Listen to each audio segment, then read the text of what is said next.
Hello guys नमस्कार। तो welcome करुचे आमर गोटे फ्रेश ब्लॉग को। दर्शक बंधु चलतु आज आम गाजर हलवा प्रस्तुत करवा एवं हलवा प्रस्तुत बेले तार सामग्री प्रणाली जानिबा। आवश्यक सामग्री गाजर क्षीर काजू किशमिश घी चीनी इत्यादि। प्रथमे गाजर को धोई ताको कद्दूकस करनेबा। तापर गैस रे एक कड़ाई बसई से अल्प किछि घी ऐड करबा एवं से ड्राई फ्रुट्स गुड़ी को टिके भाजी नेबा। भाजिला परे सही कड़ाई रे आउ किछि घी दे गाजर को भल कर भाजी नेबा।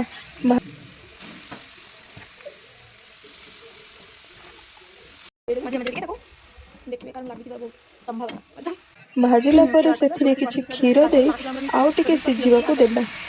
गाजर सिझिबा परे सेथिरे आमे चीनी और ड्राई फ्रुट्स गुड़ी को ऐड करि नबा। देन हमें आपके घोड़ी दबा जेमती जल्दी टिके सॉफ्ट हो जिवो। तते हमें चीनी पकेबा गोटे कप 5 गाजर में चीनी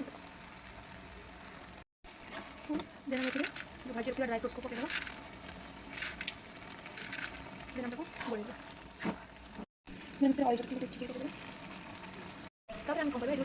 तापरे आमर गाजर हलवा प्रस्तुत हो जिवो। शेष जाए वीडियोटी को देखुथिबारु आपण मानकु बहुत बहुत धन्यवाद।